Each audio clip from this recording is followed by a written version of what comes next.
السلام عليكم ورحمة الله تعالى وبركاته. بسم الله العظيم القدرة والشان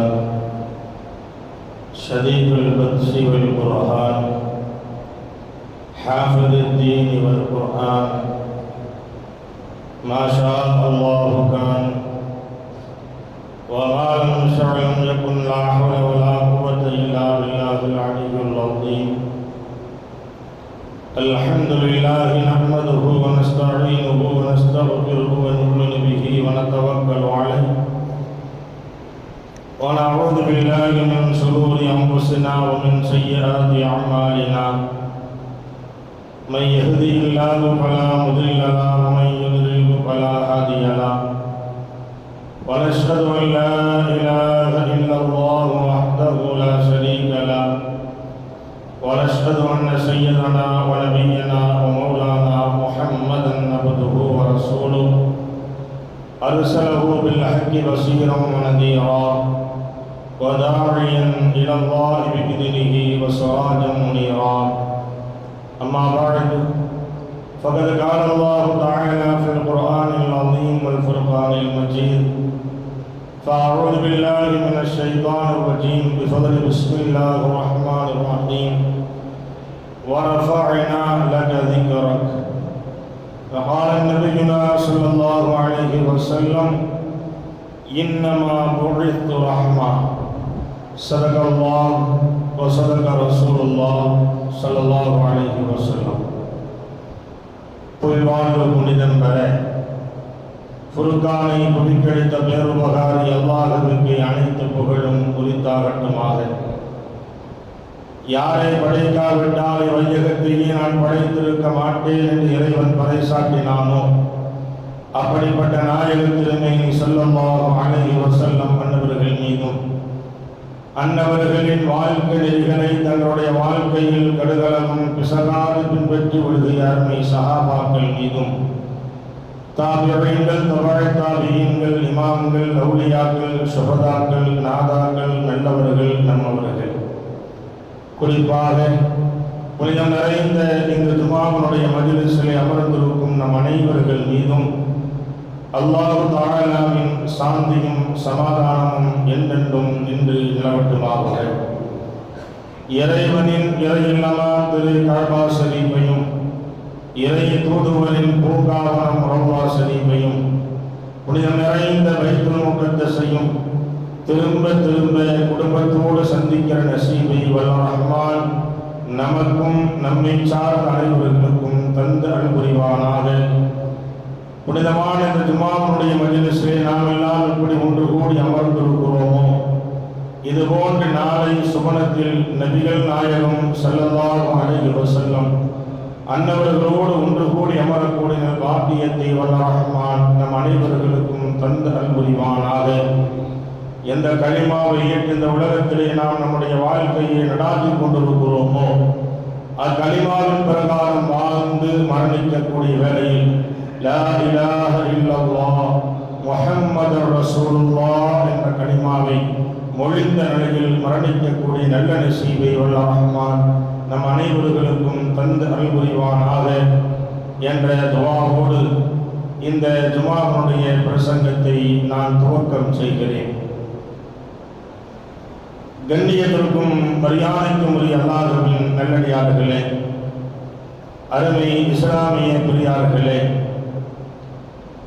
அல்லாஹ்வுடைய மகத்தான கிருபையால் நாம் உயிரினும் மேலாக மதிக்கிற கண்மணி ரசூலுல்லாஹி ஸல்லல்லாஹு அலைஹி வஸல்லம் அன்னவர்கள் பிறந்த மாதத்தின் முதல் ஜும்ஆவிலே ரபியுல் அவ்வல் மாதத்தினுடைய முதல் ஜும்ஆவிலே நாம் எல்லாம் அமர்ந்திருக்கிறோம். கண்ணியத்திற்குரிய அல்லாஹ்வின் நல்லடியார்களே, அருமை நபி ஸல்லல்லாஹு அலைஹி வஸல்லம் அன்னவர்கள் பிறந்து 1500வது ஆண்டு அடியெடுத்து வைத்த நிலையில் நாம் அமர்ந்திருக்கிறோம். நபிகள் நாயகம் ஸல்லல்லாஹு அலைஹி வஸல்லம் அன்னவர்களை குறித்து ஏன் இவ்வளவு விசேஷமான முறையிலும் அதற்கென்று தனி நிகழ்வுகளை நடத்தி அதை குறித்து நாம் பேசுகிறோம், விழா எடுக்கிறோம், கொண்டாடுகிறோம், கந்தூரி நடத்துகிறோம், மௌலித் மஜ்லிஸ்கள் ஓதுகிறோம், ஸலவாத் மஜ்லிஸ்கள் நடத்துகிறோம் என்று சொன்னால் நபிகள் நாயகம் ஸல்லல்லாஹு அலைஹி வஸல்லம் அன்னவர்களை குறித்து அல்லாஹ் அந்த அளவிற்கு புகழ்ந்து குர்ஆனில் பேசியிருக்கிறார். நபி ஸல்லல்லாஹு அலைஹி வஸல்லம் அன்னவர்கள் தன்னை குறித்து தன் ஹதீஸுகளிலே சொல்லி தந்திருக்கிறார்கள். இந்த இரண்டையும் வைத்து சஹாபாக்கள் பல்வேறு செய்திகளை நமக்கு சொல்லி தந்திருக்கிறார்கள். அவர்கள் தொட்டு வந்த தாபிஈன்கள், தபஅத் தாபிஈன்கள், இமாம்கள் என்று இன்று வரை அவர்களை குறித்து பல்வேறு வகையான செய்திகள் குர்ஆனிலும் ஹதீஸிலும் இமாம்கள் மூலமாகவும் சஹாபாக்கள் மூலமாகவும் பல்வேறு ஆயிரம் செய்திகள் அருமை நபியை குறித்து சொல்லப்படுகிறது. அதற்கெல்லாம் என்ன காரணம் என்று சொன்னால், அல்லாஹ் பெருமானார் ஸல்லல்லாஹு அலைஹி வஸல்லம் அவர்களை குறித்து தெள்ளத் தெளிவாகவே குர்ஆனிலே பல்வேறு இடங்களிலே பேசியிருக்கிறார். அதிலே ஒரே ஒரு வசனம் தான் அந்நபியு அவுலா பில் முஃமினீன மின் அன்ஃபுஸிஹிம். நபிகள் நாயகம் ஸல்லல்லாஹு அலைஹி வஸல்லம் அவர்கள் இருக்கிறார்களே, அவர்கள் இந்த உம்மத்திற்கு அவர்களுடைய உயிரை விட மேலானவர்கள் என்று அல்லாஹ் குர்ஆனிலே சொல்கிறார். இது யாரும் எழுதி வைத்ததல்ல, யாருடைய இட்டுக்கட்டும் அல்ல, அல்லாஹ்வால் சொல்லப்படுகிற செய்தி. அந்நபியு அவுலா பில் முஃமினீன மின் அன்ஃபுஸிஹிம். மூமின்களுடைய உயிருக்கு மேலானவர்கள் அருமை நபி ஸல்லல்லாஹு அலைஹி வஸல்லம் அவர்கள். இதற்கு மேல் ஒரு செய்தி நமக்கு இருக்கிறதா என்று சொன்னால் நிச்சயமாக இல்லை. இதற்கு மேல் ஏதாவது நாம் விளக்கம் கொடுக்க வேண்டும் என்று சொன்னால் விளக்கம் தேவையில்லை.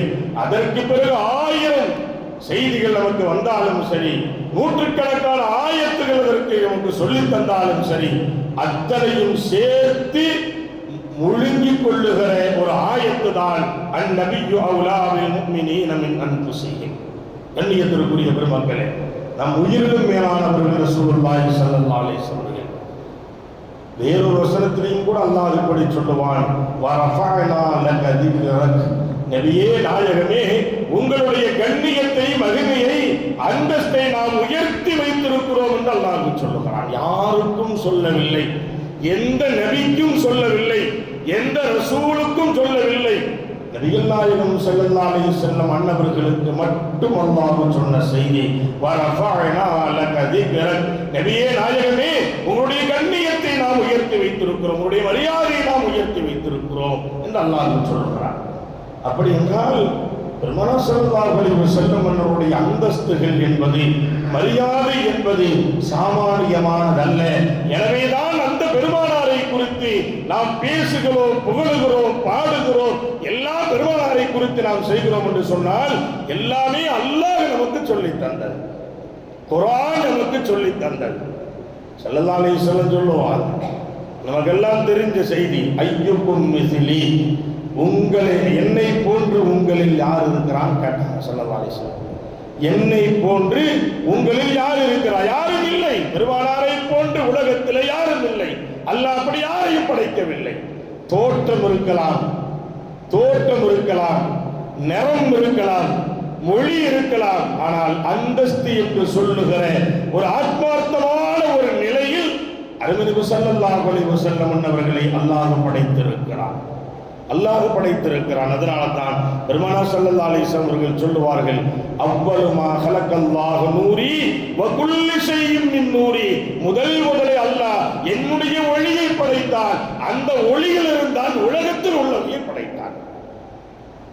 எவ்வளவு அற்புதமான செய்திகள் பாருங்கள். முதல் அல்லாஹ் என்னுடைய ஒளியை படைத்தான், அந்த ஒளியில் இருந்தான் மற்றவை படைக்கப்பட்டது என்பதை வேறு யாரும் சொல்லவில்லை. அருமை நபி ஸல்லல்லாஹு அலைஹி வஸல்லம் அவர்கள் சொல்லுவார்கள். கண்ணியத்திற்குரிய அன்பு பெருமக்களே, இன்னமா புஇஸ்து ரஹ்மா, நான் அருள்கொடையாக ரஹ்மத்தாக அருளப்பட்டிருக்கிறேன் என்று சொல்லுவார்கள் அருமை நபி ஸல்லல்லாஹு அலைஹி வஸல்லம் அவர்கள். நான் ரஹ்மத்தாக அருளப்பட்டிருக்கிறேன், அருள்கொடையாக நான் அனுப்பப்பட்டிருக்கிறேன் என்று அருமை நபி ஸல்லல்லாஹு அலைஹி வஸல்லம் அவர்கள் சொல்லுவார்கள். இப்படி பெருமானார் ஸல்லல்லாஹு அலைஹி வஸல்லத்தினுடைய சிறப்பு, பெருமானார் ஸல்லல்லாஹு அலைஹி வஸல்லமுடைய அந்த அந்தஸ்து, அந்த மரியாதை இந்த அளவிற்கு அல்லாஹ் சிறப்பித்து வைத்திருக்கிறார். அதனால தான் அந்த பெருமானாரை புகழ்ந்து நாம் பாடுகிறோம், அந்த பெருமானாரை புகழ்ந்து நாம் பேசுகிறோம். அந்த பெருமானார் பிறந்த தினங்களை விசேஷமான நாட்களாக நாம் கொண்டாடுகிறோம் என்று சொன்னால் அல்லாஹ்வும் அல்லாஹ்வுடைய தூதரும் அவர்களை தொட்டு வந்தவர்கள் நமக்கு காட்டி தந்திருக்கிற வழிமுறைகள். எனவே அதை நாம் வாழையடி வாழையாக ஒவ்வொரு நாளும் அதை மெருகூட்டி நாம் செய்து வருகிறோம். அதனால்தான் உலகம் அவர்களை குறித்து பேசுகிறார். குஃபார்கள் நபியவர்களை குறித்து பேசுகிறார்கள், ஆட்சியாளர்கள் நபிகளை பற்றி பேசுகிறார்கள், எத்தனையோ அதிகாரம் படைத்தவர்கள் நபிகள் நாயகத்தை குறித்து பேசுகிறார்கள் என்று சொன்னால் என்ன காரணம்? இது போன்ற நிகழ்வுகள் நமக்கெல்லாம் தெரியும். பழைய ஒரு காலம் இருந்தது, மீளாது விழாக்கள் நடைபெறும். அந்த மீளாது விழாக்கள்ல ஆட்சியாளர்கள் அதிகாரம் படைத்தவர்கள் அடுத்தவர்கள் அந்த மேடைகளில் அமர வைக்கப்படுவார்கள். மத நல்லிணக்க மாநாடுகளாக நடைபெற்ற ஒரு காலம் இருந்தது.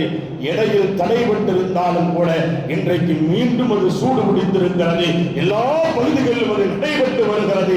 சகோதர சமூகத்தைச் சேர்ந்தவர்கள் நாம் விளங்கி வைத்ததை விட பெருமானாரை அவர்கள் விளங்கி வைத்திருக்கிறார்கள். நாம் விளங்கி வைத்ததை விட அவர்களை உணர்ந்து வைத்திருக்கிறார்கள். அவருடைய அந்த சராசரங்கள் அத்தனையுமே இந்த சமூகத்திற்கு நாம் சொல்லுவதை விட அவர்கள் சொல்லிக் கொண்டிருக்கிறார்கள். பாசத்திற்குரிய அன்பு பெருமக்களே, நாயகம் ஸல்லல்லாஹு அலைஹி வஸல்லம் அவர்கள் அதனால்தான் பெருமானார் ஸல்லல்லாஹு அலைஹி வஸல்லமுடைய அந்த சிறப்புகளை இப்ப 1500வது பிறந்த நாள் நமக்கெல்லாம் ஒரு சந்தேகம் ஏற்படும். பிறந்த நாட்கள், அந்த நாட்களை சரியத்தினுடைய அடிப்படையிலே நாம் கொண்டாடலாமா, மார்க்கத்திலே அனுமதி இருக்கிறதா என்றெல்லாம் வினாக்கள் வரும். வினாக்கள் வருவதில் எந்த சந்தேகமும் இல்லை. தாராளமாக வரலாம், தாராளமாக கேட்கலாம். ஆனால் அதற்கு சில விளக்கங்கள் உண்டு. எதையுமே நாம் எப்படி விளங்குகிறோமோ முறையாக விளங்கினால் முறையாக கிடைக்கும், முறை தவறி விளங்கினால் முறை தவறிதான் இருக்கும். உதாரணமாக நம்முடைய கரங்களுக்கு கிடைக்கப்பட்டிருக்கிற செல்போன் நல்லதுக்கு பயன்படுத்தினா அது நல்லதை காட்டும், அப்படித்தானே? தப்பான வழியிலே அதை நாம் செலுத்தினால் என்ன செய்யும்? அது கொண்டே பாதாளத்தை கொண்டே நம்மளை விட்டுரும். அது நல்ல கருவியும் கூட, அதே நேரத்தில் ஆபத்தான கருவியும் கூட. மார்க்கத்திலே ஒரு விஷயத்திற்கு அனுமதி இருக்கிறது என்று சொன்னால் அந்த அனுமதி அந்த வட்டத்திற்குள் இருக்க வேண்டும், வட்டத்தை விட்டு வெளியே விடக்கூடாது. பிறந்த நாள் கொண்டாட்டங்கள் எப்படி கொண்டாடுவது? ஷரியத்திலே கொண்டாடுவதற்கு அனுமதி இருக்கிறது. அது ஷரியத்திற்கு உட்பட்டு இருக்க வேண்டும். யூத நசராணிகளுடைய கலாச்சாரங்களின் பக்கம் சென்று விடக்கூடாது. நான் பல தடவை உங்களுக்கு சொல்லி இருப்பேன். காரணம் என்ன தெரியுமா? நபிகள் நாயகம் ஸல்லல்லாஹு அலைஹி வஸல்லம் அவர்கள் தன்னுடைய பிறந்த நாளை நம்மளாவது வருஷத்துக்கு ஒரு தடவை தான் நினைச்சு பார்ப்போம். நம்மெல்லாம் வருஷத்துக்கு ஒரு தடவை தான் நினைச்சு பார்ப்போம். ஸல்லல்லாஹு அலைஹி வஸல்லம் ஒவ்வொரு திங்கட்கிழமையும் நோன்பு வைப்பார்கள். ஏன் யா ரசூலல்லாஹ் திங்கட்கிழமை நோன்பு வைக்கிறீர்கள்? நான் பிறந்த தினம் திங்கட்கிழமை என்று சொல்லுவார்கள் பெருமானார் ஸல்லல்லாஹு அலைஹி வஸல்லம். அப்ப பிறந்த நாளை, பிறந்த கிழமையை வாரந்தோறும் கொண்டாடினார்கள் பெருமானார் ஸல்லல்லாஹு அலைஹி வஸல்லம் அவர்கள். வாரந்தோறும் கொண்டாடினார்கள். எப்படி? இபாதத்துகளை வைத்து கொண்டாடுவது. அது மார்க்கத்தில் அனுமதி இருக்கத்தான் செய்கிறார். நம்ம என்ன செய்வோம்? பிறந்த நாள் வருகிறது, புத்தாடை அணியலாமா? தாராளம், சந்தோஷமாக. அல்லாஹ் இந்த உலகத்தை நம்மை படைத்தது ஒரு மிக வெகுமதி தானே. சந்தோஷத்தை வெளிப்படுத்துவதற்கு ஆடைகள் அணியலாம், நல்ல உணவுகளை சமைத்து சாப்பிடலாம். நாம் பார்க்கிறோம். உதாரணமாக திருமணங்கள் இருக்கிறது. திருமணங்களில் சாப்பாடு கொடுக்க கூடாது என்று இல்லை, உணவுகள் கொடுக்க வேண்டும். அதற்கு வழிமுறைகள் இருக்கிறது. வீண் விரயம் ஆகிவிடக் கூடாது. நாம் விருந்துக்கு அழைப்பவர்களுக்கு விருந்து கொடுக்க வேண்டும். அந்த விருந்து எல்லை மீறிய விருந்தாக மாறி அது ஆடம்பரத்தில் போய் அது யாருக்கும் பிரயோஜனம் இல்லாமல் கொட்டுகிற ஒரு நிலை இருக்கிறது. அது தவிர்க்கப்பட வேண்டும். ஆனால் விருந்து கொடுக்கலாமா? விருந்து கொடுக்கலாம். யாரு கொடுக்கணும்? அசல் ஷரியத்தினுடைய அடிப்படையில் மாப்பிள்ளை வீட்டார்கள் வெளிமா விருந்து கொடுப்பது சுன்னத்து, தாராளமாக கொடுக்கலாம். பெண் வீட்டார்கள் கொடுக்கலாமா என்று கேட்டால் நிச்சயமா கொடுக்கலாம். அங்க போய் மட்டும் சாப்பிட்டு வர்றது நம்ம கொடுக்கலாம், அதனால கொடுக்கலாம், தாராளமாக கொடுக்கலாம். ஆனால் அதைத்தான் நான் சொல்லுகிறேன், அந்த வட்டத்திற்குள் இருக்க வேண்டும், வட்டத்திலிருந்து வெளியேறிவிடக்கூடாது. ஆடம்பரமான உணவுகளை போட்டு ஏதோ கொஞ்ச நெஞ்சங்களை சாப்பிட்டு விட்டு பாக்கியெல்லாம் கொண்டு குப்பையில கொன்ற நிலைமை இருக்கிறது. அது மார்க்கத்தில் ஒரு காலம் அனுமதி இல்லை.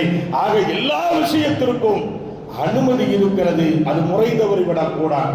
இன்றைய பிறந்த நாட்கள் எப்படி இருக்கிறது? நம்முடைய ஒரு பிறந்த நாள் வருது, நம்ம என்ன செய்யணும்? ஒரு புத்தாடை எடுக்கலாம், குடும்பத்தார்களுக்கு உணவு சந்தோஷம் வெளிப்படுத்தலாம், சாப்பாடாக்கி போடலாம். அதே நேரத்தில் நம்ம என்ன செய்யலாம்? அந்த அன்னைக்கு நமக்காக வேண்டி நம்ம நோன்பு வச்சுக்கலாம், தர்மங்கள் செய்யலாம். எப்பவுமே வழமையா தொழுகிறத விட ஒரு 4 ரக்காத் நஃபில் எக்ஸ்ட்ரா என்ன செய்யலாம்? அல்லாஹ் நம்ம இந்த உலகத்தில் படைச்சு தொழுகையாலேயே நம்மளை வாழ வச்சிருக்கிறான் என்ற நன்றிக்காக வேண்டி, ஆரோக்கியத்தோடு அல்லாஹ் நம்மை வாழ வைத்திருக்கிறான் என்ற நன்றி கடனுக்காக வேண்டி என்ன செய்யலாம்? தொழுகலாம். இப்படி இருக்கணும். ஆனால் புத்தாடை அணிந்து எங்கேயாவது லாட்ஜில் போய் ரூம் எடுத்து அது ஒரு மிகப்பெரிய நம்மளை மாதிரியே ஒரு பொம்மையை செஞ்சு ஒரு கேக்கெல்லாம் வச்சு நடுவில் படுக்க வச்சு மையத்து மாதிரி படுக்க வச்சு அதை சுற்றி நின்று கைதட்டி யூத நசராணியில் செய்வதை போன்ற ஒரு நிலைக்கு கொண்டு சென்றால் அல்லாஹ் அவர்களிடம் விசாரிக்கப்படுவோம். அல்லாஹ்வால் நிச்சயமாக விசாரிக்கப்படுவோம். நிச்சயமான விசாரிப்பு, அந்த விசாரணையில் இருந்து நாம் தப்பிக்கவே முடியாது. எனவேதான் ஒவ்வொன்றுக்கும் ஒரு எல்லை இருக்கிறது. பிறந்த நாள் என்பதற்காக வேண்டி நண்பர்களோடு சாப்பிட வேண்டும், தாராளமாக சாப்பிடலாம். ஹலாலானதை சாப்பிட வேண்டும். ஹராமின் பக்கம் சந்தோஷத்தை கொண்டாடுகிறோம் என்று என்ன செஞ்சிடக்கூடாது? காட்டுக்குள்ள உட்காந்து ரவுண்டு கட்டிடக்கூடாது. விளங்கி இருக்கும்னு நினைக்கிறேன் கூடாது. அது மார்க்கத்தில் அனுமதி இல்லை. பிறந்த நாட்கள் கொண்டாடலாம் சந்தோஷமாக, மார்க்கத்திற்கு அனுமதிக்கப்பட்டவர்கள் இருக்கிறார். ஆக இப்படி நபிகள் நாயகம் ஸல்லல்லாஹு அலைஹி வஸல்லம் எப்படி பிறந்த நாளை கொண்டாடினாங்க? நோன்பு வச்சாங்க, தொழுதுவாங்க, சந்தோஷமா பேசுவாங்க. ரசூலுல்லாஹ்வுடைய பிறந்த நாளையே சஹாபாக்கள் எப்படி கழிச்சாங்க? இப்னு அப்பாஸ் ஸல்லல்லாஹு என்ன செய்வாங்கன்னா, அந்த அன்னைக்கு கொஞ்சம் நல்ல சாப்பாடு வச்சு பக்கத்து வீட்டெல்லாம் கொடுப்பாங்க. நம்ம சாப்பாடெல்லாம் வச்சு பக்கத்தில் கொடுக்க மாட்டோம், வேற எங்கேயும் கொண்டு போய் கொடுத்துருவோம். கேட்டால் அது பக்கத்தில் இப்லீஸு, பக்கத்தில் இப்லீஸு சைத்தான் அப்படின்னு சொல்லிடுவோம். அந்த மாதிரி தான் நிறைய இருக்குது. அதனால தான் நாம் பொதுவாக ஸல்லல்லாஹு அலைஹி வஸல்லம் சொன்னாங்க, அவன் நல்லவேங்கிறது எப்படின்னு கேட்டிங்கன்னா, பக்கத்து வீட்டாருக்காரோடு நெருக்கமாக இருக்கிறானே அவங்க நல்லவங்க 2 பேருமே. நம்ம இங்கே இருக்கிற குப்பையெல்லாம் வலிச்சு அவன் காலையில் கதவை திறக்கிறதுக்கு மேலே அவன் கதவை தள்ளி விட்டு போயிடுவோம் வாசப்படியில். நம்ம ஊரில் அப்படி இல்லை, இருந்தாலும் சொல்கிறேன். அது என்ன அப்படின்னு கேட்டீங்கன்னா, பக்கத்து வீட்டுக்காரர்கள் பசியோடு இருக்கிற பொழுது நீ குசிக்காதே என்பதை அறிவியல் ஸல்லல்லாஹு அலைஹி வஸல்லம் அவர்கள் சொன்ன செய்தியை யாரோ எவரோ பேசுகிறார்கள். ஆனால் நம்ம பேச மாட்டோம், நம்ம செய்யவும் மாட்டோம். எடுத்துட்டு வேற எங்கேயாவது நம்மளை மாதிரி வசதி வாய்ப்போடு இருக்கானா கொடுக்க வேண்டாம். நான் பல தடவை சொல்லியிருக்கிறேன். நம்ம கொடுக்குற சாப்பாடை கொண்டே அவன் கொட்டுற மாதிரி இருக்காது. அவன் நம்மளை விட உயர்ந்த உணவு வச்சுட்டு இருப்பான். பசிப்பவர்களுக்கு நாம் கொடுக்க வேண்டும். கண்ணியத்திற்குரிய பெருமக்கள், ஆக இப்படி நாயகம் ஸல்லல்லாஹு அலைஹி வஸல்லத்துடைய பிறந்த நாள் 1500 தொட்டு இருக்கிறார். சுப்ஹானல்லாஹ். அந்த 1500வது ஆண்டை நபி அவர்களுடைய அந்த பிறந்த நாளுடைய அந்த காலகட்டத்தில் நாம் வசிக்கிற நசீபை அல்லாஹ் நமக்கு வழங்கி இருக்கிறான். உலகத்தினுடைய பல்வேறு பகுதிகளில் நாயகம் ஸல்லல்லாஹு அலைஹி வஸல்லம் பிறந்த நாள் விழாக்கள் மிகப்பெரிய அளவில் கொண்டாடப்பட்டு வருவதை பார்க்கிறோம். அதனால தான் கந்தூரி சாப்பாடுகள் வைத்து நாம் என்ன செய்ய வேண்டும்? ஏழை எளியவர்களுக்கு கொடுப்பது. யாராவது இல்லாதவர்கள் இருந்தால் ஆடை எடுப்பதற்கு பணம் இல்லையா? நபி அவர்களுடைய பிறந்த நாள்ல யாராவது ஒரு ஆளுக்கு நம்மளால ஆடையை கொடுக்கிறது, உணவுகள் கொடுப்பது, ஏதாவது அவர்களுக்கு உதவிகள் செய்வது தாராளமாக செய்யலாம். ஸல்லல்லாஹு அலைஹி வஸல்லம் பிறந்த நாளை கண்ணியப்படுத்தக்கூடிய விதமாக அப்பாஸ் ரலியல்லாஹு உணவு வச்சு எல்லாத்துக்கும் கொடுப்பாங்க. சஹாபாக்கள் உட்கார்ந்து ரசூலுல்லாஹ்வுடைய புகழ மதீனாவுல மஸ்ஜித் நபவியில் உட்கார்ந்து பேசுவாங்க. இப்படியெல்லாம் வரலாறுகள் நிறைய இருக்கிறது. நம்ம என்ன செய்வோம்னா, மீலாது விழாவுக்கு எதுக்குங்க நீங்க செலவு செய்றீங்க? மீலாது விழாவுக்கெல்லாம் செலவு செய்யலாமா? நோன்பு வந்துச்சுன்னா கஞ்சி வேணா வச்சு ஊத்துங்க. மீலாது விழாவுக்கெல்லாம் எதுக்கு செலவு செய்ய? அதெல்லாம் ஒரு நாளா நம்ம நினைச்சிடக்கூடாது. அது ஏன்னு கேட்டீங்கன்னா, ஷரீஅத் மார்க்கம் தெரியாததனுடைய விளைவுதான் அந்த பேச்சு. பாருங்க, கலீஃபாக்கள் 4 பேர் தெரியுமல்ல, நபி அவர்களுக்கு பிறகு ஆட்சி செய்தவர்கள் 4 பேர். ஹஜ்ரத் அபூபக்கர் சித்திக் ரலியல்லாஹு அன்ஹு சொல்லுவாங்க, கால அபூபக்கர் சித்திக் ரலியல்லாஹு அன்ஹு மன் அன்ஃபக திர்ஹமின் அலா கிராஅத்தின் மௌலிதின் நபி ஸல்லல்லாஹு அலைஹி வஸல்லம் கான ரஃபீகும் ஃபில் ஜன்னah. அபூபக்கர் சித்திக் ரலியல்லாஹு அன்ஹு சொல்றாங்க, அதாவது யார் பெருமானார் ஸல்லல்லாஹு அலைஹி வஸல்லமுடைய அந்த மீலாத் மௌலிதுடைய அந்த நேரத்தில் அதை ஓதுவதற்கு, அந்த விழாக்களை நடத்துவதற்கு, அந்த மஜ்லிஸ்களை நடத்துவதற்கு ஒரு திர்ஹம் ஒரு மனிதன் செலவு செய்தால் அவன் என்னோடு சொர்க்கத்தில் இருப்பான் என்று சொன்னார்கள் ஹஜ்ரத் அபூபக்கர் சித்திக் ரலியல்லாஹு அன்ஹு. அபூபக்கர் ரலியல்லாஹு நிச்சயமா சொர்க்கவாதி. நமக்கெல்லாம் தெரியும், ரசூலுல்லாஹி ஸல்லல்லாஹு அலைஹி வஸல்லம் அபூபக்கரை பார்த்து நீங்கள் சொர்க்கவாதி என்று சொல்லி இருக்கிறார்கள். ரசூலுல்லாஹ்வுடைய மீலாதிற்காக வேண்டி, மௌலிதிற்காக வேண்டி ஒரு திர்ஹம் செலவு செய்தால், அன்றைய காலகட்டத்தில் அவர்கள் சொன்ன செய்தி, செலவு செய்தால் சொர்க்கத்தில் என்னோடு இருப்பார் என்று ஹஜ்ரத் அபூபக்கர் சொன்னார். இரண்டாவது கலீஃபா ஹஜ்ரத் உமர் ரலியல்லாஹு அன்ஹு சொல்றாங்க, மன் அல்லம மௌலிதின் நபி ஸல்லல்லாஹு அலைஹி வஸல்லம் ஃபக்கத் அஹீல் இஸ்லாம். உமர் ரலியல்லாஹு இரண்டாவது கலீஃபா உமர் ரலியல்லாஹு அன்ஹு சொல்றாங்க, யார் இந்த மீலாதையும் மௌலிதையும் சங்கைப்படுத்துகிறார்களோ, சங்கைப்படுத்துவது என்று சொன்னால் அதை சிறப்பிப்பது, செலவுகள் செய்து அதை நல்ல முறையில் செய்து அதை யார் சிறப்பிக்கிறார்களோ, அப்படி யார் அதை கண்ணியப்படுத்துவார்களோ அவர்கள் இந்த தீனை ஃபக்கத் அஹீல் இஸ்லாம், இந்த தீனுக்கு உயிரை கொடுத்தவர்களை போன்று என்று ஹஜ்ரத் உமர் பின் கத்தாப் ரலியல்லாஹு அன்ஹு சொன்னார். அடுத்து யாரு? ஹஜ்ரத் உஸ்மான் ரலியல்லாஹு அன்ஹு. உஸ்மான் ரலியல்லாஹு அன்ஹு சொல்லுவாங்க, மன் அன்ஃபக திர்ஹமின் அலா கிராஅத் மௌலிதின் நபி ஸல்லல்லாஹு அலைஹி வஸல்லம் ஃபகஅன்னமா ஷஹீத கஸ்வத் பத்ரின் வ ஹுனைன். உஸ்மான் ரலியல்லாஹு அன்ஹு சொல்றாங்க, அதே போல மீலாது மௌலித் இந்த மஜ்லிஸ்களுக்காக வேண்டி யார் ஒரு திர்ஹத்தை செலவு செய்வார்களோ அவர்கள் பத்ரு யுத்தம், ஹுனைன் யுத்தம், பத்ரு யுத்தம், ஹுனைன் யுத்தம், 2 யுத்தங்களையும் அடையாளப்படுத்துகிறார்கள். கடுமையான யுத்தங்கள், சாமானியமான யுத்தம் அல்ல, கடுமையான யுத்தங்கள். உஹதை சொல்லி இருக்கலாம், அவர்கள் சொல்லவில்லை, ஹுனைனை சொல்லுகிறார்கள். இந்த 2 யுத்த களத்திலே கலந்த நன்மையை அல்லாஹ் வழங்குவான் என்று சொன்னார்கள் ஹஜ்ரத் உஸ்மான் இப்னு அஃபான் ரலியல்லாஹு தஆலா. கண்ணியத்திற்குரியவர்களே, மௌலிது மீலாது அதை நடத்துகிற பொழுது செலவு செய்யணுமா, எதுக்கு அப்படின்னு நம்ம கேட்டா, இதுதான் கலீஃபாக்கள் செய்திருக்கிறார்கள், செய்ய சொல்லி இருக்கிறார்கள். 4வது கலீஃபா ஹஜ்ரத் அலி ரலியல்லாஹு அன்ஹு, அவங்க சொல்லுவாங்க, அலியின் கர்ரமல்லாஹு வஜ்ஹா ரலியல்லாஹு அன்ஹு, அவங்க சொல்றாங்க, மன் அல்லம மௌலிதின் நபி ஸல்லல்லாஹு அலைஹி வஸல்லம், யார் பெருமானார் ஸல்லல்லாஹு அலைஹி வஸல்லுடைய மௌலிது மீலாது இதை யார் கண்ணியப்படுத்துவார்களோ, வகான சபபின் லிக்ராத்தி லா யக்ருஜு மினத் துன்யா இல்லா முஃமினா, அப்படி கண்ணியப்படுத்திய மனிதன் இந்த உலகத்தில் இருந்து மரணிக்கிற பொழுது மூமினாகத்தான் மரணிப்பான், மூமின் அல்லாத நிலையில் அவன் மரணிக்க மாட்டான் என்று சொல்வார்கள் ஹஜ்ரத் அலி ரலியல்லாஹு தஆலா அவர்கள். இதெல்லாம் கலீஃபாக்கள் நமக்கு சொன்ன செய்திகள், கலீஃபாக்கள் நமக்கு சொன்ன செய்திகள் இது. அதனால்தான் பெருமானார் ஸல்லல்லாஹு அலைஹி வஸல்லுடைய மீலாதை நாம் கொண்டாடுகிறோம். பெருமானார் ஸல்லல்லாஹு அலைஹி வஸல்லம் அவர்கள் பிறந்த அந்த தினத்தை நான் ஆரம்பத்திலேயே சொல்லி இருக்கிறேன், ஷரீஅத்தினுடைய அடிப்படையிலே வீண் விரயங்கள் இல்லாமல் அந்த செலவினங்களை நாம் அமைத்துக் கொள்ள வேண்டும். கண்ணியத்திற்குரியவர்களே, அடுத்து அவர்களுக்கு பிறகு வந்த பெரும்பெரும் இமாம்கள் பல்வேறு கித்தாபுகள், நம்முடைய வாழ்க்கைக்காக வேண்டி எந்த கித்தாபுகளை எல்லாம் நாம் கரங்களில் வைத்து அந்த கித்தாபுகளை பார்த்து நம்முடைய வாழ்க்கையை நாம் அமைத்துக் கொண்டிருக்கிறோமோ அவர்கள் சொல்லுகிற வார்த்தையை பாருங்கள். ஹஜ்ரத் ஹசன் பஸ்ரி ரஹ்மத்துல்லாஹி அலைஹி என்பவர்கள் மிகப்பெரிய ஒரு மாமேதை, மிகப்பெரிய ஒரு மாமேதை. அவங்க சொல்றாங்க, வதித்து லவ் கான லீ மிஸ்லு ஜபல உஹதின் தஹப ஃபஅன்ஃபக்துஹு அலா கிராத்தி மௌலிதின் நபி ஸல்லல்லாஹு அலைஹி வஸல்லம். எனக்கு மட்டும், எனக்கு உஹது மலை அளவு, பத்ரு, ஹுனைன் இது போல மலை அளவிற்கு என்கிட்ட தங்கம் இருந்துச்சுன்னு வச்சுக்கங்களேன், பொருளாதாரம் இருந்துச்சுன்னு வச்சுக்கங்களேன், ரசூலுல்லாஹ்வுடைய மீலாதுக்கு நான் செலவு செய்யன்னு சொன்னாங்க ஹஜ்ரத் இமாம் ஹசன் பஸ்ரி ரஹ்மத்துல்லாஹி அலைஹி அவர்கள். அவங்களாம் ஏதோ நம்ம சாதா சீதா இமாம்கள் நினைச்சிடக்கூடாது. அவங்க ஹதீஸுகளை பார்த்து சொல்லி தந்த செய்திகளை வச்சுதான் இன்னைக்கு நம்ம வாழ்க்கையை நடத்திட்டு இருக்கிறோம். நமக்கு ஏதாவது தேவைன்னா இவங்க எழுதி வச்சிருப்பாங்க, குர்ஆனிலும் ஹதீஸிலும் பார்த்து சில வழக்கங்களை தந்திருப்பார்கள். அதை பார்த்துத்தான் நாம் நம்முடைய வழிகளை உலகத்திலே நாம் அமைத்துக் கொண்டிருக்கிறோம். எண்ணியத்திற்குரியவர்களே, நாம் எண்ணி பார்க்கிறோம். அதே போல பார்த்தீங்கன்னா இமாம் ஷாஃபி ரஹ்மத்துல்லாஹி அலைஹி அவர்கள் இமாம்களிலே மிகப்பெரிய பிரசித்தி பெற்ற ஒரு இமாம். ஹனபி, ஹம்பலி, மாலிகி எல்லாம் சொல்லுவோம், ஷாஃபி என்று சொல்லுகிறோமே.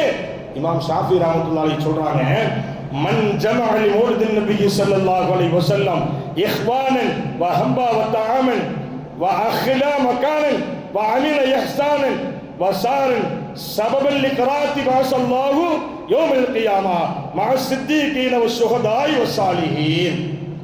இமாம் ஷாஃபி ரஹ்மத்துல்லாஹி அலைஹி சொல்றாங்க, யார் ஒருவன் மீளாதிற்காக வேண்டி, மௌலூதிற்காக வேண்டி மக்களை எல்லாம் ஒரு இடத்திலே ஒன்று சேர்த்துகிறானோ, ஒரு இடத்திலே ஒன்று சேர்த்துகிறானோ அந்த மனிதன், தன் சகோதரர்களை எல்லாம் யார் அழைத்துக் கொள்கிறானோ அந்த மனிதன், அதற்காக வேண்டி யார் உணவை ஏற்பாடு செய்கிறானோ அந்த மனிதன், அதை ஏற்பாடு செய்வதற்காக வேண்டி யார் இடம் ஒதுக்கிறானோ அந்த மனிதன், யார் அதற்காக வேண்டிய நடத்திற்காக வேண்டி இடத்தை கொடுக்கிறானோ, இடத்தை ஒதுக்கிறானோ அந்த மனிதன், இதுபோல நற்காரியங்களை மீளாதுக்கும் மௌலூதுக்கும் செய்யக்கூடிய மனிதன், அவனுக்கு அல்லாஹ் கொடுக்கிற வெகுமதி சொல்லுகிறார்கள், மஅ ஸித்தீகீன வ ஷுஹதாஇ வ ஸாலிஹீன். கியாமத்தினுடைய வேளையில சுஹதாக்களோடு, சாலிஹீன்களோடு, நல்லடியார்களோடு, அவர்கள் உண்மையாளர்களோடு இருப்பார்கள் என்று இமாம் ஷாஃபி ரஹ்மத்துல்லாஹி அலைஹி அவர்கள் சொல்லுகிறார்கள். பாசத்திற்குரிய அன்பு பெருமக்களே, ஆக மீலாது மௌலிது என்று சொல்லுவது, அதற்கு செலவு செய்வது என்பது, அதற்காக வேண்டிய நேரங்களை ஒதுக்குவது, அதற்காக வேண்டிய இடம் கொடுப்பது, அதற்காக வேண்டிய உணவு சமைப்பது, இது போன்ற மஜ்லிஸ்கள் நடத்துவது அத்தனையும் மார்க்கத்திற்கு உட்பட்டது என்பதை குர்ஆனுக்கும் ஹதீஸுக்கும் விளக்கம் தந்து அந்த அடிப்படையில் இந்த சமூகம் நடைபெற்று வருகிறது என்று சொன்னால் அவர்கள் தருகிற பாடம் இந்த பாடம். அவங்க சொல்றாங்க, இப்படி எல்லாம் நீங்க செய்யுங்க, அப்படி செஞ்சீங்கன்னு சொன்னா உங்களுக்கு நன்மை இருக்கிறது, நீங்க சுஹதாக்களோடு இருப்பீர்கள், உண்மையாளர்களோடு நாளைக்கு மறுமையில் இருப்பீங்க. அந்த ஹதீஸை முடிக்கிற பொழுது வயகூலு ஃபீ ஜன்னத்தின் நஈம், சொர்க்கத்திலே உயர்ந்த இடம் உங்களுக்கு உண்டு என்று சொல்லுவார்கள் இமாம் ஷாஃபி ரஹ்மத்துல்லாஹி அலைஹி அவர்கள். யோசனை செய்து பார்க்கிறோம். அடுத்து இன்னைக்கு ஜலாலுத்தீன் சுயூத்தி ரஹ்மத்துல்லாஹி அலைஹி நிறைய சமூகத்திற்கு விளக்கம் தந்தவர்கள். அன்றைய காலகட்டத்தில் எல்லாம் அவர்கள் தான் இமாம்களாக இருந்தார்கள். சஹாபாக்களுடைய வாழ்க்கைக்கு பிறகு இந்த சமூகத்தை வழிநடத்தியவர்கள் இந்த இமாம்கள் எல்லாம். அவர்கள் சொல்லுகிற செய்தி என்ன தெரியுமா? மாமின் பைத்தின் நவ் மஸ்ஜிதின் நவ் மஹல்லத்தின் புரிய ஃபீஹி மௌலிதுன் நபி ஸல்லல்லாஹு அலைஹி வஸல்லம்.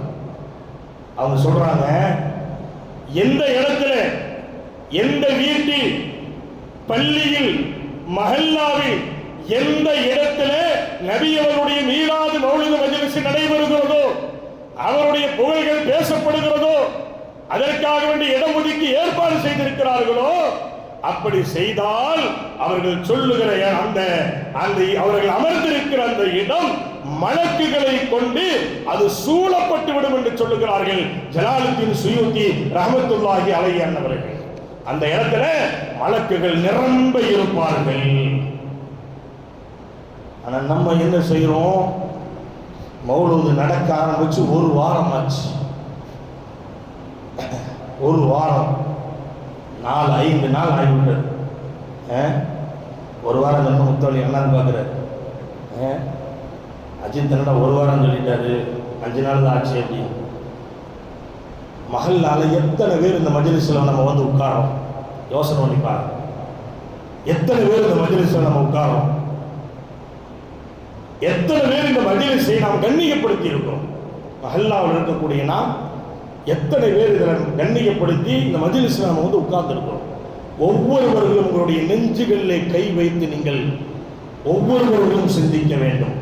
நான் தெள்ள தெளிவாக உங்களுக்கு சொல்லி இருக்கிறேன், மீலாதுக்கும் மௌலிதுக்கும் செலவு செய்யக்கூடிய விஷயங்கள், அதற்காக வேண்டிய நேரத்தையும் காலத்தையும் ஒதுக்கக்கூடிய விஷயங்கள், அதற்காக வேண்டி இடம் கொடுப்பது, அதற்காக வேண்டி உணவு சமைப்பது, இதுவெல்லாம் எவ்வளவு பெரிய நன்மையை தரக்கூடியது என்பதை நபி அவர்களோடு ஒட்டி வாழ்ந்து நபி அவர்களால் சொர்க்கவாதி என்று நற்செய்தி சொல்லப்பட்ட சஹாபாக்கள், கலீஃபாக்கள் அறிவிப்பு செய்த எல்லா செய்திகளும் உங்களுக்கு நான் சொல்லி இருக்கிறேன். யோசனை செய்து பாருங்கள், எவ்வளவு பெரிய சிறப்புக்குரிய ஒரு நிகழ்வு அந்த நிகழ்வு. ஆனா எத்தனை பேர் நம்ம உட்கார்றோம் எண்ணியத்திற்குரியவர்களே. இப்படி நிறைய செய்திகள் இருக்கிறது, நிறைய செய்திகள் இருக்கிறது. நம்ம நினைச்சிட்டு இருக்கிறோம் மௌலூதுக்கு எதுக்கு, மீலாதுக்கு எதற்கு. மதீனாவில் போய் பாருங்க, மதீனாவில் போய். இத்தனைக்கும் சவுதி அரசாங்கம்ங்கிறது நாம் பகிரங்கமாகவே சொல்லலாம் ஒரு வஹாபிய சிந்தனை உள்ள அரசாங்கம். நமக்கெல்லாம் தெரியும் இதெல்லாம் கூடாது கூடாதுன்னு சொல்ற கேஸ் இருக்கா இல்லையா, அந்த மாதிரி ஒரு சிந்தனை உள்ள அரசாங்கம் தான் சவுதியினுடைய அரசாங்கம் என்பது. ஆனா ஸல்லல்லாஹு அலைஹி வஸல்லத்தினுடைய அந்த ரவுலா இருக்கா இல்லையா, அது எப்படி கட்டப்பட்டிருக்குன்னு போய் பாருங்க. அதனுடைய குப்பாக்களுடைய நிலைகளை பாருங்கள், அங்க இருக்கிற மணராக்களுடைய நிலைகளை போய் பாருங்க. அங்க இருக்கிற கேட்டுகள் முழுக்க தங்கத்தால் செய்யப்பட்டவை. நபி அவர்கள் அடங்கி இருக்கிற அந்த ரவுதாவை சுத்தி அந்த கேட்டில் எழுதப்பட்டிருக்கிற அத்தனை தங்க எழுத்துக்களும் தங்கத்தாலே எழுதப்பட்டிருக்கிற, தங்கத்தாலே எழுதப்பட்டிருக்கிற. ஆனா நம்ம என்ன செய்வோம், பள்ளிவாசல சாப்பாடு வந்து சோறு போடணுமா, அது எதுக்குது? ஊர்வலம் போடுமா, எதுக்கு அது? பாசத்திற்குரிய அன்பு பெருமக்களே, ஒரு விஷயத்தை தெரிந்து கொள்ளுங்கள். எல்லா விஷயங்களும் நான் ஆரம்பத்தில் சொல்லியதையும் கொண்டுதான் அதற்கு செலவழிக்க வேண்டும், அதற்கென்று சில நிதிகளை ஒதுக்க வேண்டும், அதை நல்ல முறையில் கழித்துத்தான் ஆக வேண்டும், ஷரியத்திற்கு உட்பட்டு இருக்க வேண்டும், ஷரியத்தை விட்டு வெளியேறிவிடக் கூடாது. அதற்கு மார்க்கத்தில் ஒரு காலம் அனுமதி இல்லை. அதுக்கு நிறைய உதாரணத்தை சொன்னேன். அந்த உதாரணத்தை எல்லாம் சொல்லும் போது இவ்வளவு பக்கம் பள்ளியில இல்லை, உள் பள்ளியில அப்படித்தானே. அந்த விளக்கத்தை சொல்லுகிற பொழுது நீ வெளியில சட்டத்துல கேட்டீங்களா என்ன தெரியல, ஒரு சில ஆளுக்கு சொல்லுவாங்க, அஜரன் நான் பாத்ரூம்ல தண்ணி ஊத்துனா உங்க பயான் சவுண்ட் அப்படியே பாத்ரூமுக்கு கேட்டது அப்படிங்குவாங்க. நீ அங்கேயே உட்காந்து கேட்டாங்கன்னு தெரியல, என்கிட்ட சொன்னவங்களாம் இருக்கிறாங்க. அப்ப என்ன கேட்டீங்கன்னா நாங்க அங்கேயே உட்காந்து கேட்டுக்கிறோம். அப்ப எதுக்கு சொல்றோம் கேட்டா, ஆரம்பத்தில் பல்வேறு கருத்துக்களை உங்களுக்கு நான் பதிந்தேன். அந்த நேரத்தில் நிறைய பேர் இல்லை, ஆனால் ஷரியத்திற்கு உட்பட்ட நிலையில இந்த நிகழ்வுகள் நடத்தப்பட வேண்டும், நடத்தலாம், நடத்தித்தான் ஆக வேண்டும். அதுதான் தீன் இருக்கிறது, அதுதான் சத்தியம் இருக்கிறது, அதுதான் உலகத்தினுடைய வெற்றியும் இருக்கிறது, அதுதான் மறுமையினுடைய வெற்றியும் இருக்கிறது. ஷஃபாஅத்தில் அஹ்லில் கபாயிர் மின் உம்மத்தி, என் பெரும்பாவிகளுக்கும் கூட, என் சமூகத்திலே சேர்ந்த பெரும்பாவிகளுக்கும் கூட என்னுடைய மன்றாட்டு நாளை மறுமையிலே உண்டு என்று சொன்னார்கள் அருமை ஸல்லல்லாஹு அலைஹி வஸல்லம் அவர்கள். அந்த பெருமானாருடைய பிறந்த நாட்கள் 1500 தொட்டு இருக்கிறது. பாசத்திற்குரிய பெருமக்களே, நீங்க காசெல்லாம் செலவழிக்க வேண்டாம், நீங்க பொருளாதாரத்தை எல்லாம் செலவழிக்க வேண்டாம், உங்களுடைய வீடுகள் எல்லாம் வித்து கொண்டு கொட்ட வேண்டாம். இமாம்கள் சொன்னார்கள், உஹது மலை அளவுக்கு எனக்கு தங்கம் இருந்தா அப்படியே செலவு செஞ்சேன்னு சொன்னாங்க, செலவு செய்வேன்னு சொன்னாங்க. எல்லாம் நடந்தது. ஆனால் நம்ம அப்படியெல்லாம் சொல்லல. நடக்கிற மஜ்லிஸ்ல வந்து உட்கார்ந்தாலே போதும்னு சொல்றோம். நடக்கிற மஜ்லிஸிலே வந்து உட்கார்ந்தாலே போதும். அந்த பிள்ளைகளை அழைத்து பெருமானாருடைய இந்த பிறந்த நாளுக்கு யா நபி ஸல்லல்லாஹு அலைக்கும் நபி அவர்களுக்கு சலாம் சொல்லி அந்த பச்சிளம் குழந்தைகள் புறப்படுகிறார்களே, அந்த பிள்ளைகளோடு சேர்ந்து வாருங்கள். மலக்குகள் நிரம்பியிருக்கிற மஜ்லிஸ், மலக்குகள் நிரம்பி இருக்கிற மஜ்லிஸ். அதனுடைய ஹதீஸ்கள் எல்லாம் உங்களுக்கு நான் வாசித்து காட்டினேன். மலக்குகள் புடைசூழ நம்மோடு இருக்கக்கூடிய மஜ்லிஸ், அதிலே கலந்து கொள்ளுங்கள். நம்ம காசு செலவு செய்ய சொல்லல, அதிலே கலந்து கொள்ளுங்கள். நாம் பெரிய பாக்கியவான்களாக நாம் மாறுவோம். எனவேதான் பாசத்திற்குரிய அன்பு பெருமக்களே, 1500வது பிறந்த நாள் நபிகள் நாயகம் ஸல்லல்லாஹு அலைஹி வஸல்லம் அவர்களுக்கு நாமெல்லாம் வருஷத்துக்கு ஒரு தடவை நினைச்சு பார்க்கிறோம். ரசூலுல்லாஹ் வாரம் நினைச்சு பார்த்தாங்க. வாரம் திங்கக்கிழமை நோன்பு வைப்பாங்க. ஏன் ரசூலுல்லாஹ் ஏன் திங்கக்கிழமை நீங்க நோன்பு வைக்கிறீங்க, வாரம் ஏன் வைக்கிறீங்க? நான் அன்னைக்கு தான் பிறந்தேன் சொன்னாங்க ஸல்லல்லாஹு அலைஹி வஸல்லம். அன்னைக்கு தான் பிறந்தேன்னு சொன்னாங்க. நம்ம பிறந்த நாள்ல என்னைக்காவது நம்ம நோன்பு வச்சிருப்போம்? அன்னைக்கு நல்லா பயிர் புடைக்க பிரியாணி இருப்போம், அப்படிதானே? திங்கலாமா? திங்கலாம், தப்பெல்லாம் கிடையாது. திங்கலாம், கொண்டை கொட்டக்கூடாதுன்னு நம்ம சொல்றோம். சாப்பிடலாம், கொட்டக்கூடாது. ஆக பாசத்திற்குரிய அன்பு பெருமக்களே, எனவேதான் நாயகம் ஸல்லல்லாஹு அலைஹி வஸல்லத்தினுடைய அந்த பிறந்த நாட்களை எண்ணி பார்ப்போம். நம்மால் முடிஞ்ச அளவுக்கு நாம் என்ன செய்வோம், அந்த காரியங்களை செய்து அருமை நபி ஸல்லல்லாஹு அலைஹி வஸல்லத்தினுடைய இந்த பிறந்த நாளை சிறப்பிப்போம். ஒவ்வொரு ஜமாத்துகளும் அதை செய்ய வேண்டும். ஜமாத்தினுடைய கடமையாக இருக்கிறது. ஒவ்வொரு ஜமாத்துகளும் அதை செய்ய வேண்டும். பல்வேறு அரபு நாடுகள், முஸ்லிம்கள் மிகுதமாக இருக்கிற நாடுகள் எல்லாம் இன்றைக்கு அரசாங்க விடுமுறை அறிவித்து அங்கங்கு இருக்கிற மஸ்ஜிதுகள் அலங்கரிக்கப்பட்டு, மதரசாக்கள் அலங்கரிக்கப்பட்டு, நாயகம் ஸல்லல்லாஹு அலைஹி வஸல்லம் ஸலவாத்து மஜ்லிஸ்கள் 1500 என்பதன் காரணமாக பல்வேறு முறைகளை அவர்கள் செய்து அன்னதானங்கள் நிறைய செய்து கொண்டிருக்கிறார்கள். அது போன்ற ஒரு நிலை நமக்கு இல்லை என்றால், நம்ம ரசூலுல்லாஹ் பிறந்த அந்த நாள் நம்ம ஒரு ஆளுக்காவது யாராவது ஒரு ஏழைக்கு நம்ம சாப்பாடு கொடுப்போம். அது ஒரு மிகப்பெரிய பாக்கியத்துக்குரிய செயல். இது போலெல்லாம் செய்து அதை நாம் சங்கைப்படுத்துவோம். சங்கைப்படுத்தியவர்கள் இந்த அந்தஸ்தை பெற்றார்களோ அதே போன்று நாமும் அதை சங்கை செய்து அந்த அந்தஸ்திற்குரியவர்களாக மாறி நாளை பெருமானார் ஸல்லல்லாஹு அலைஹி வஸல்லம் கரத்தை பிடித்து கரை சேருவதற்கு, சொர்க்கம் செல்வதற்குண்டான வாய்ப்பை நாம் ஏற்படுத்துவோம். அப்படிப்பட்ட நல்ல வாய்ப்பு, நல்ல நசீபும் அல்லாஹ் நம் அத்தனை பேர்களுக்கு வழங்கி அருள் புரிவானாக. வஆகிரு தஅவானா அல்ஹம்துலில்லாஹி ரப்பில் ஆலமீன்.